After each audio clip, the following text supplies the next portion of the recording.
Olá, meu nome é Davi Denner de Souza, sou estudante do programa de pós-graduação em Engenharia de Produção da Universidade Federal de Ouro Preto. O tema abordado será avaliação da eficiência utilizando os métodos DEA e SFA. A minha orientadora é a professora Iris Fernandes Gomes Guimarães e o meu co-orientador é o professor Magno Silvério Campos. Objetivo geral. O presente estudo tem como objetivo utilizar a técnica DEA e o SFA para avaliar a eficiência aplicadas em um cenário ainda não definido, como, por exemplo, o setor de saúde, setor de educação, setor de energia, entre vários outros setores que essas técnicas podem ser adotadas. Objetivo específico: analisar os resultados utilizando cada um dos métodos citados para ver o que pode ser feito diante do tema tratado, comparar os resultados obtidos em cada método e observar a diferença entre esses grandes métodos matemáticos que vêm sendo muito utilizados nos dias de hoje para conseguir fazer uma discussão de pontos positivos e negativos ocorridos por eles. A análise envoltória de dados. Conforme Cherny et al. Em 1978, a análise envoltória de dados é uma ferramenta matemática utilizada para avaliar a eficiência das unidades tomadoras de decisão, que são as chamadas DMUs. No gráfico apresentado, podemos ter uma visão geral da análise envoltória de dados, que também pode ser chamada fronteira de eficiência. Os pontos que estão localizados em cima da curva são os pontos classificados eficientes, como podemos ver, a DMU-B e a DMU-D. E os pontos que estão fora da curva são aqueles classificados ineficientes, como podemos ver, a DMU-P. A análise de fronteira estocástica. A análise de fronteira estocástica é uma técnica econométrica utilizada para calcular a eficiência técnica e a produtividade de unidades produtivas em um meio estocástico. Podemos ver no slide apresentado as fronteiras de produção e de custo. Como já dito, os pontos localizados em cima da curva são aqueles classificados eficientes, e aqueles fora da curva, aqueles classificados ineficientes. Podemos ver em ambas situações, tanto na fronteira de produção como na fronteira de custo. Com tudo dito até o momento, podemos ver que a contribuição principal desse projeto para o bem-estar das pessoas é a forma de estimar a eficiência, principalmente se forem aplicadas no setor público, a fim de economizar recursos e melhorar os serviços prestados por estes entes públicos para a sociedade. Ideia geral do SFA, com orientação a inputs.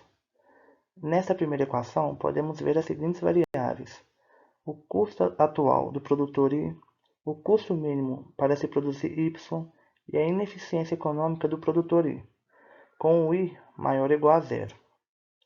Nesta primeira equação, é possível aplicar o vetor de parâmetros de produção e o termo de erro aleatório, que será mostrado na segunda equação. O termo de erro aleatório está em destaque na segunda equação. E o vetor de parâmetros de produção é o beta mostrado na segunda equação, onde a variável VI pertence aos números reais.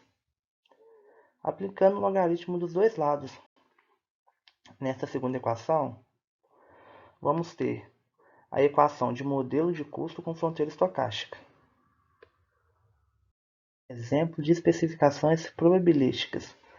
Pegando a última equação do slide anterior, mas alguns padrões estatísticos, como podemos ver, a variável VI, independente e identificadamente distribuídas pela distribuição de probabilidade normal com média igual a zero e variância indefinida, a variável I, independente e identificadamente distribuídas pela distribuição de probabilidades Ralph normal truncada à esquerda com média indefinida e variância indefinida, as variáveis do I e VI são independentes entre si e as variáveis do I e VI são independentes de XI, que são os inputs.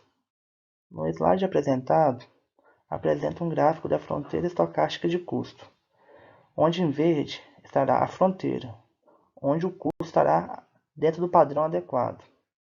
Em azul, a influência de variáveis de ruídos aleatórios, que são variáveis ambientais, climáticas, políticas, variáveis que podem sofrer tanto vantagens como desvantagens dependendo da situação e do momento onde estão sendo aplicadas. Em vermelho, A influência das variáveis pela ineficiência econômica.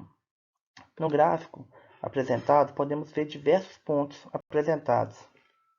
Aqueles que estão dentro do padrão adequado do custo, aqueles que estão acima do custo adequado e aqueles que conseguem sofrer uma grande vantagem, por ainda estar abaixo do custo adequado.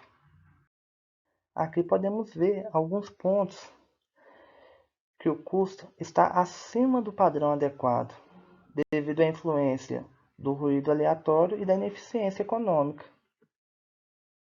Aqui podemos ver alguns pontos onde o custo ficou um pouco abaixo do custo esperado, ou seja, sofreu uma grande vantagem devido às variáveis de ruído aleatório, pois o custo ficou um pouco a menos daquilo que se imaginava que fosse o adequado.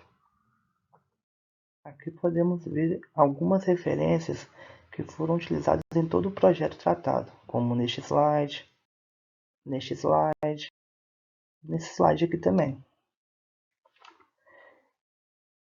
E no mais, eu gostaria de fazer um agradecimento à FOP, à CAPES, à FAPEMIG, por todo o apoio oferecido durante todo o programa e também fazer um agradecimento ao Encontro dos Saberes, por me dar a oportunidade de mostrar para outras pessoas um pouco da pesquisa realizada e com que ela possa contribuir para o bem-estar de todos os seres humanos.